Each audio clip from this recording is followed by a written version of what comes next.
We're here with Mark, and Mark, why don't you tell us a little bit about your background, what brought you out today? Well, my background, Howard, is I've been in New York for my whole life, and I've seen it basically go down the drains under the hands of the Democrats here, and now they're basically just going about doing whatever they want, whenever they want, however they want. Stephanie Miner, our mayor, Syracuse's mayor, without, from what I know, to be any type of support from the Common Council or the Onondaga County legislature, just basically volunteered a letter to President Obama to bring everybody into this county and city that she wants to. A city and county that's already overrun with crime and economically shot. I don't even know if what she did is legal by offering that information or that invitation. I'm here with Andy. Andy, why don't you tell us what brought you out today? I think the whole idea is wrong, and I'm from this neighborhood, and I just come out to support everybody.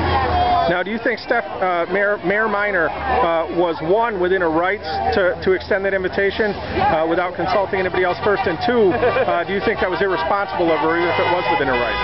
I think it was wrong, and I think it was irresponsible. The people that live here should get to decide what happens here. Right.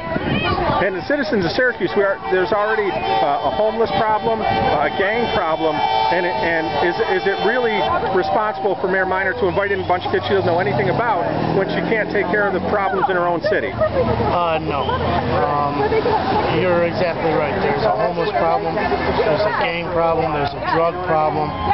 And these kids, if they get to stay here, they're going to end up living here, and they can fall to that, just like anybody. Yep. But their percentage is more because they're just starting out here. Well, thank you very much for taking the time to talk to me. I appreciate that. Thank you. And Cliff, why don't you tell me, first off, let me get a shot of your sign here. It says, does the law of the land mean anything or not? And I told Cliff off camera that the answer to that question is to the government, absolutely not. And Cliff, why don't you tell me what brought you out today? What brought me out is I heard about this on the net a little bit, and I want to do something. I want to do something positive for the country and try push back what Obama's been doing the last six years. He's trying to tear this country down in every way humanly possible, and a few things that might be inhuman. Now, what is your concern with Mayor Miner? I assume that's the reason for the protest, is Mayor Miner had said that she sent a letter to President Obama and invited him to send kids here. What is your concern with Mayor Miner's statement? She didn't ask me.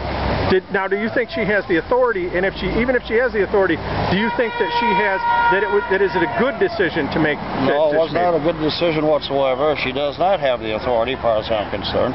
She did not conduct any kind of poll or interview, for lack of a better term, get the feeling of people. It's just something she pulled out of her derriere.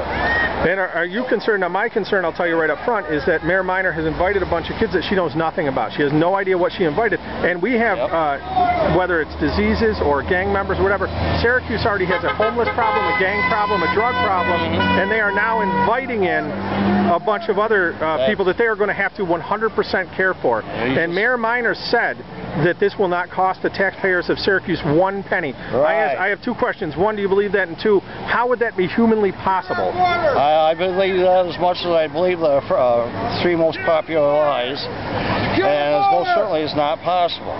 No matter what you do, even not unless even you get a large East right out of Washington, D.C., while Mayfield's pocket, in the long run, it's going to come out of our pocket. I agree with you. Thank you for taking the time to do the interview, my friend. Glad to. Sandy. I'm here with Sandy, and Sandy, what brought you out today? I live 2 blocks away, and I don't want these kids in our neighborhood. I understand they're just kids, but kids can cause a lot of problems. They come with diseases. I used to work in the school. I know that they're not inoculated. They're telling the people they are inoculated. They will not be inoculated. I've worked in schools that found, I'm a school nurse. Worked there and found out that they have to have separate pills than we take. Now, they don't like our food. They don't like us. They don't want to be here any more than we want them here. I give it to Tammy now. Okay, Tammy. This is Tammy. Tammy, what brought you out today? I live in the neighborhood, and I just feel that we should take care of our own people first. I mean, they say it's going to be federally secured, which means there's going to be armed guards protecting that facility where my kids have to walk by every single day, and I don't think that my children should have to look at that. I'm here with David, and David, why don't you tell me a little bit about what brought you out today? Well, on a personal level, I resent the fact that I've given up going to Canada because I can't make it across that border without being singled out and having my car torn apart.